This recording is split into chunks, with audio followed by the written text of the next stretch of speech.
Herzlich willkommen zu einer neuen Folge Chrüsimüsi hier aus meiner Werkstatt. Schön, hast du wieder eingeschaltet. In diesem Chrüsimüsi will ich euch noch meine Halter zeigen für die Drechselfutter. Und ich habe noch mit Bambus etwas gegossen. Also bleibt dran, nach dem Intro geht's los.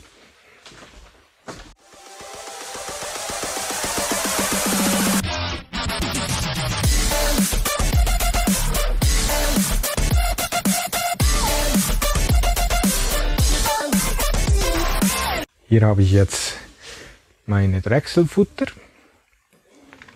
Ich habe da so, ich kann die da abschrauben.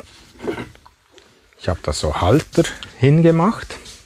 So sieht das von nahem aus. Das ist ziemlich praktisch. Jetzt kann ich die so festschrauben und dann haben sie ihren Platz.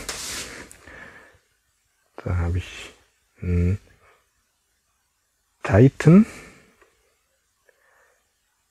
ein Supernova 2 und ein Titan 3.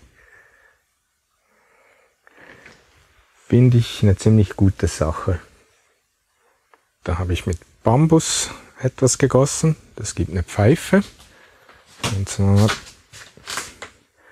ich da einfach Bambusstäbe in einen Becher gestellt und mit türkisfarbigem Resin ausgegossen. Das ist noch flüssig, das ist jetzt am Aushärten. Da habe ich 2 Stück gemacht. Hier noch eins, das gibt den Hals und das andere gibt den Pfeifenbody.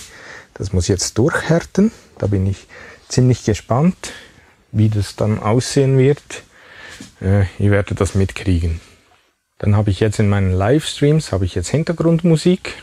Ich denke, das könnte ziemlich angenehm sein für euch, damit ich kann ja bei den Werkstattstreams, kann ich ja nicht laufend irgendwas erzählen, weil manchmal muss ich mich auch einfach konzentrieren und dann habt ihr etwas Musik im Hintergrund. Das ist vielleicht eine ganz gute Sache. Da würde ich mich auch über Feedbacks dann freuen, auf Twitch oder auch hier YouTube, die auf Twitch meine Livestreams schauen. Das würde mich sehr interessieren. Dann habe ich auch für die Lumix, die aktuell aufnimmt, habe ich mir eine Festspannungsversorgung bestellt.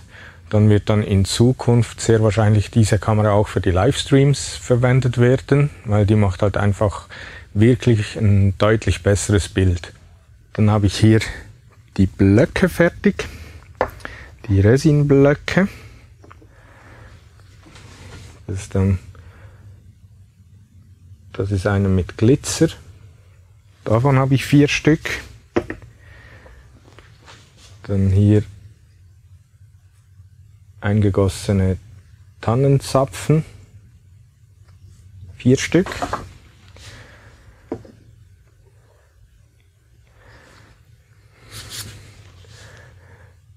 Das ist Essigbaum und das Harz ist lumiszierend, das heißt, es leuchtet im Dunkeln.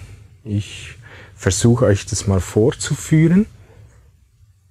Ich hoffe, ihr könnt es sehen. Auf der Kamera ist es ziemlich schwierig einzufangen. Und da habe ich nochmal welche mit Tannenzapfen. Daraus, die sind für den Kunden. Mehr kann ich dazu noch nicht verraten. Das werde ich dann bei Gelegenheit tun, wenn ich das darf. Ich darf nur sagen, dass das Kundenaufträge sind. Also seid gespannt. Jo, das war's schon wieder zu dieser Chrüsimüsi-Folge. Wie ihr gesehen habt, wird es eine Bambuspipe geben. Da könnt ihr sehr gespannt sein drauf. Die werde ich dann auch im Livestream machen. Die Festspannungsversorgung für die Lumix wird kommen. Das heißt, die Streamqualität wird nochmal deutlich verbessert werden. Dann die Plates werden kommen für die Boxen aus den Resinblöcken. Das ist ein sehr bekannter Boxenhersteller, der die bestellt hat. Da bin ich selbst sehr gespannt. Dann, wenn euch dieses Grüßemüse gefallen hat, Daumen hoch, würde mich sehr freuen. Abonniert den Kanal, empfehlt mich weiter. Und dann wünsche ich euch noch einen schönen Abend. Macht's gut, danke fürs Zuschauen. Bis bald. Ciao, ciao.